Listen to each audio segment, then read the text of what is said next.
Hi, it's Nell, and I'm holding my Monstera Deliciosa because I'm going to be repotting it today. So let's head on over to my work table and get going. So if you like videos about gardening, both indoors and out, be sure to hit subscribe because I post videos here on a regular basis. I also have quite a few in the archives for you to check out. And I've been much more active on my Instagram account, so be sure and check that out too. It's JoyUsgarden. So a couple things to know about the Monstera when it comes to repotting. It is a very fast grower. This one has grown so much, and it also has a very strong root system. And they are what would be considered, I guess, semi-epiphytes. They start out on the forest floor, growing in the ground, and then they grow up trees. They can oftentimes get to 60 feet tall, and that's what these roots are that will appear as the plant matures. That's how they grab onto the plants that they're going to climb up. So this plant likes a really rich soil, but one that also drains really well. So what I like to use is something like a peat moss, because I can tell this one is in a lot of a peat mix, or it could be a cocoa fiber. I'm going to use the cocoa fiber. It comes from the coconut, so it's a much more sustainable choice. So I'm going to do half potting soil, a good organic potting soil, and half cocoa coir. And then I'm going to mix in a few handfuls of the chips because it does grow on wood, and that's going to, the bark, the trunk. So that's also going to help in the drainage also and give it that nice, chunky, barky stuff going on. And then I will throw in a few handfuls of the worm compost and the compost, and that'll be a beautiful blend for this plant. So we're flash forwarding into the future here a couple months. It's now early June. I batch film these repotting videos in earlier spring because once it gets to be the end of May into June, it gets over 100 degrees here in Tucson. It's too hot to be dragging around bags of soil and all that. So anyway, I just wanted to say something as I was going through these clips, that if you live in an urban space or you have a small space and you don't have the storage, I'm going to put some soil mix alternatives in the blog post for you, because you may not have room to store 6 bags of things. But this is just the mix that I like to use, that I find the plants do really well in, or this particular plant does well in. So head over to the blog and you'll find a few other alternatives there waiting for you. Already done a care post on this video, and on this video.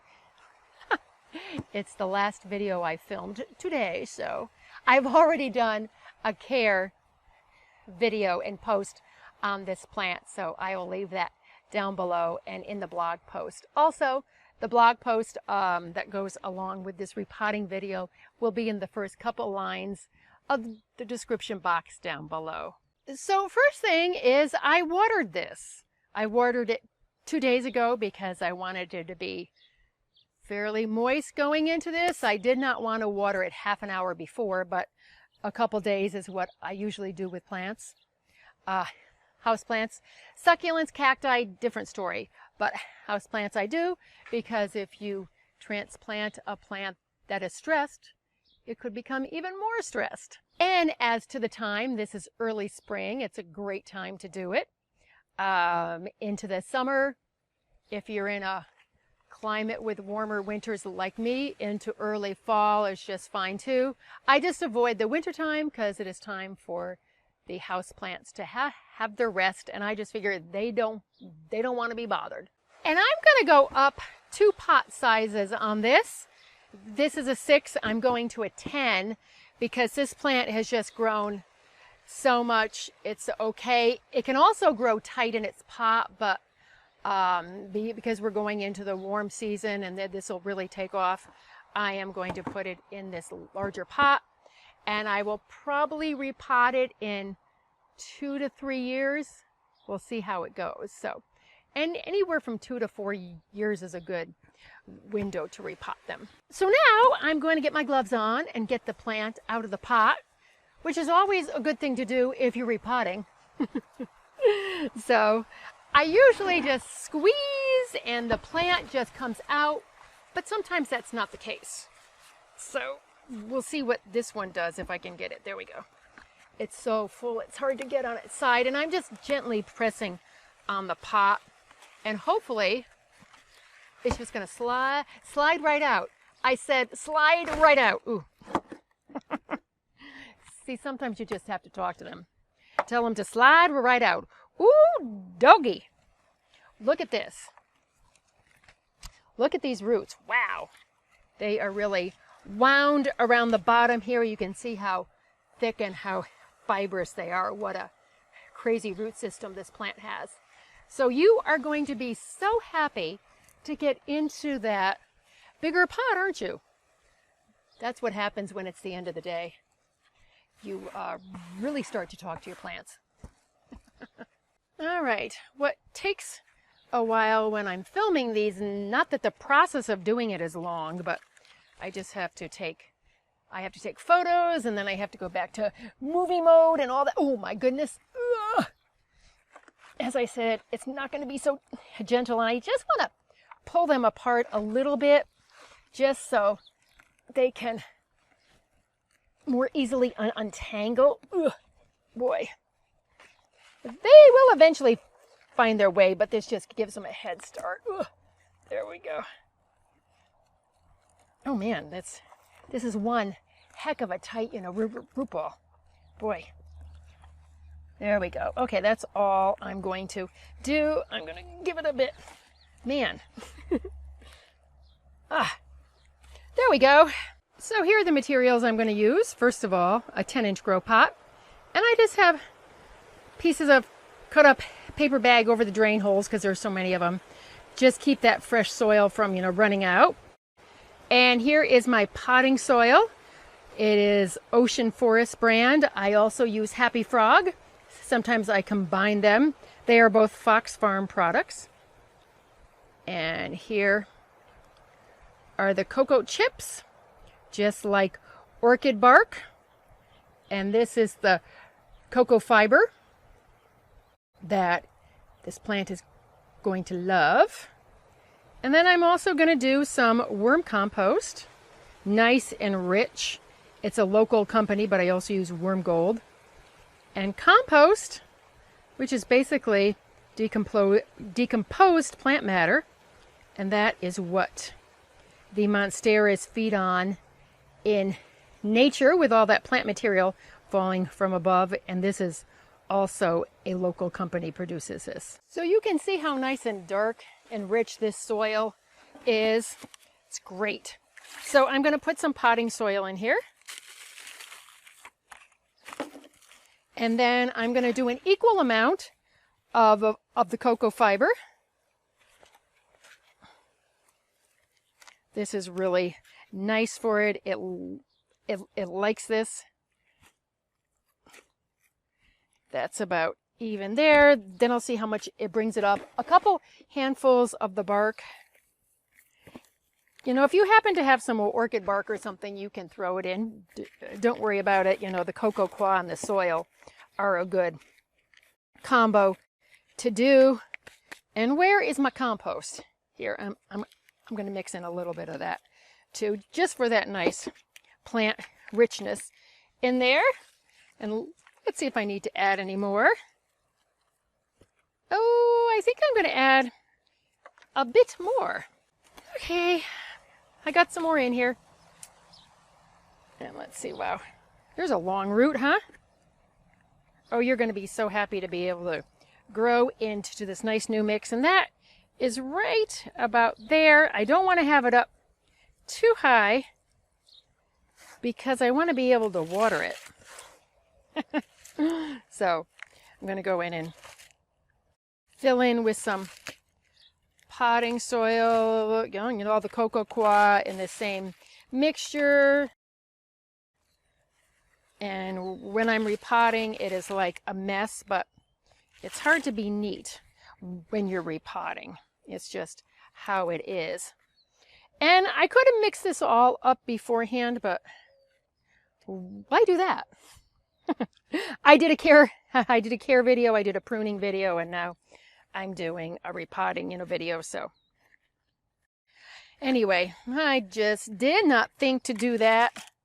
But let's get some worm compost in here now, because it's so nice and rich and gorgeous.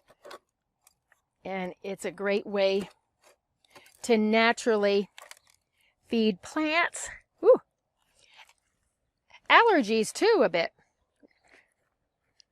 There we go. That should be fine. Now I'm going to get out from here and see if it is pretty much centered in the pot.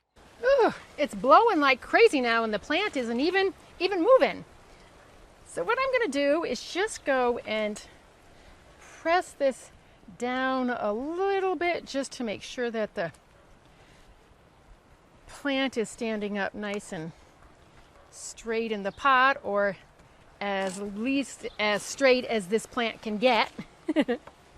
Okay, so I already put in the worm compost, and here I did mix some of the soil, half and half of the soil and the cocoa coir. I also threw in a few more handfuls of the cocoa chips on the top. That's fine. I'm going to put a little layer of compost on because it's spring. And as I water this plant, if any of this starts to go down, which it will, I can just top it off with some more of the potting soil cocoa fiber blend. Okay, I think that's all I'm gonna do. The thing about a mix that has a lot of cocoa fiber in it is it just absorbs in, right away. It's like, so. Okay, there we go, beautiful. Let me get cleaned up here so we can have our last final chat about this process. Okay, boy, you are so happy already. And I was meaning to show you this first, but I just got going on the potting. This is also a Monstera. It is a Swiss cheese vine, and I'm going to be doing a separate video on repotting this, just in case you're searching for Swiss cheese vine. This is also called Swiss cheese plant, Monstera. Those are some names, for it. This is Swiss cheese vine, but I'm also going to be training this one because I have enough of vining plants. So I have some moss stakes, and I'm going to make a trellis for it to grow up instead of like a moss pole. So stay tuned for that. Who knows when it'll post? I have so many videos in the queue. Okay, back to the plant of the moment. As I said, they grow really fast. If you have one, if it's starting to flop over, it needs to be staked, because as I said, in nature they want to grow up. That's what these big roots are for. So I will get something for it to grow up at some point. It doesn't need it now, so I'm not going to do it. I will probably get, instead of a moss pole, I'll probably get like a rough piece of bark, wood, for it to grow up, but I'm not going to do that right now because it doesn't need it. But yours might, so just know that. And this is the pot it's been in. I'm equally addicted to pots. I said pots. As I am plants. So I like this one. It's really light too, and this comes out. It only goes down to there. I got it at Home Goods, and this is going to go right in here beautifully. It's already been in here, just like that. Ooh! Now there we go. It looks much more in scale now. So what am I going to do now? Well, I'm going to clean up, and then I'm going to go for a walk. No, but in terms of this plant, I am going to water it thoroughly. after I clean up, let it drain out, and then I'm going to get it back in its same spot in the living room. Now it's got plenty of room to grow, a really good mix. The weather's just getting warm, warm, warm, so this plant will take off. So monsteras are very, very popular plants. They're easy to grow. They grow so fast. So I hope you have found this video about repotting a monstera to be helpful. And don't forget there's a blog post to go along with this down below. I thank you for all your likes and your subscribes. I really appreciate them. Now let's get into our indoor gardens and make our worlds a more beautiful place. As always, I thank you so much for watching, and I have a lot more videos coming your way, so be sure and check back. Bye!